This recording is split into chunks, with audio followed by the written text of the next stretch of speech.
Good evening from New York. I'm Chris Hayes. What we know happened at Robb Elementary School in Uvalde, Texas, is that 19 children and 2 teachers were shot and killed.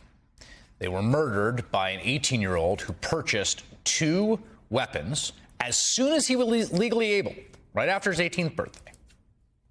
There's a lot we do not know, in particular about the timeline of just what happened on Tuesday. There are a lot of outstanding questions about when the police arrived at the scene, how long the shooter was in the building, how long it was before he went in the building, what officers did or, crucially, did not do to stop him.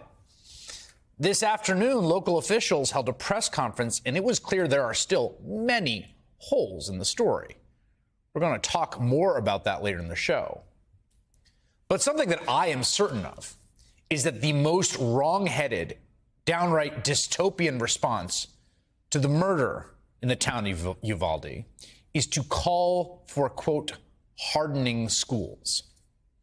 We have to harden our schools, not soften them up. The most important thing we can do is harden these schools. Harden the school. Hardening schools? Hardened sites. We have to have hardened sites. God help us if we don't harden our schools and protect our kids. Do you ever notice when that happens, like some nasty new bit of lingo that just didn't exist before and then now like everyone's saying it? Like clearly there was some memo somewhere, right? That was the enraging response from the right after the massacre at Marjory Stoneman Douglas High School in 2018, another horrific school shooting where 17 people were killed.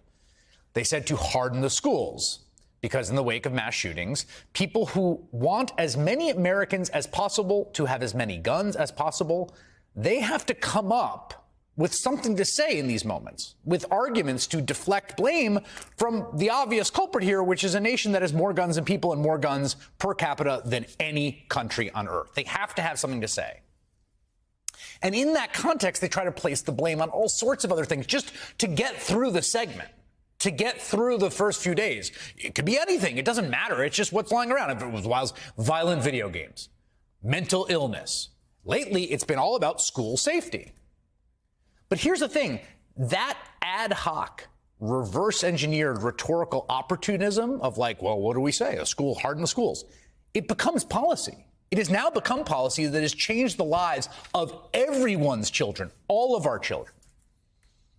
It's being done. In Texas, they have been hardening the schools. They're rock hard.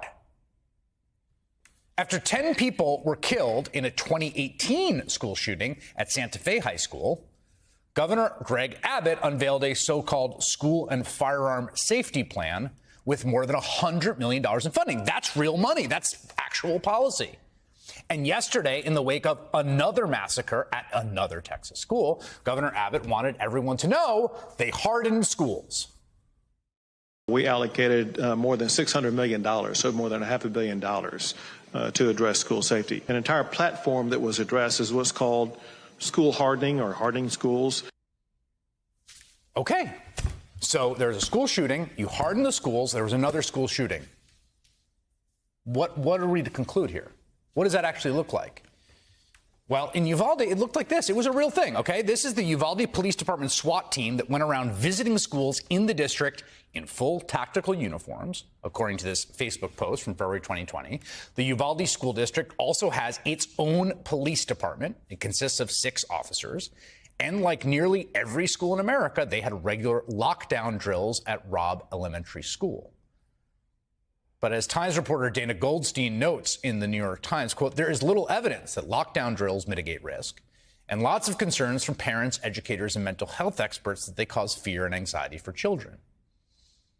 In some cases, it seems plausible to me that lockdown drills may even be planting the idea of being a school shooter in the brains of kids. And this isn't like some isolated incident. An entire industry has grown up around so-called school security, and it certainly lined a lot of pockets. As of 2017, it was a $2.7 billion market. But still, for some, we're just not hardening schools enough.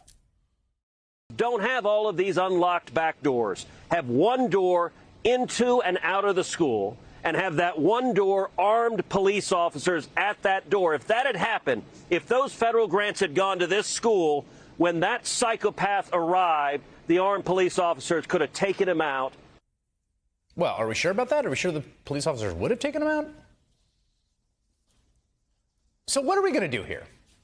Some choices. Are we going to conceive of every school in this nation as first and foremost the site of a possible massacre and redesign and engineer every building with that in mind? Should we make mass gun massacre prevention a core part of what schooling is and what schooling procedures look like? As a parent and as a citizen, I say no, no, no. I don't accept that. Schools are public places. They're places of learning for children and teachers and staff to grow and flourish and play together. They are not prisons. They are not fortresses, and they should not have to be. No more hardening schools. No more lockdown drills. No more. The actual massacres are bad enough. The grief and the trauma, it's bad enough, the trauma for the families in Uvalde or Parkland or Santa Fe or on and on and on. The trauma of the ritualized child sacrifice of American gun culture. And we have chosen to add on top of that the burden of making our school places where every single child is subjected to the experience of hiding for their lives as an exercise.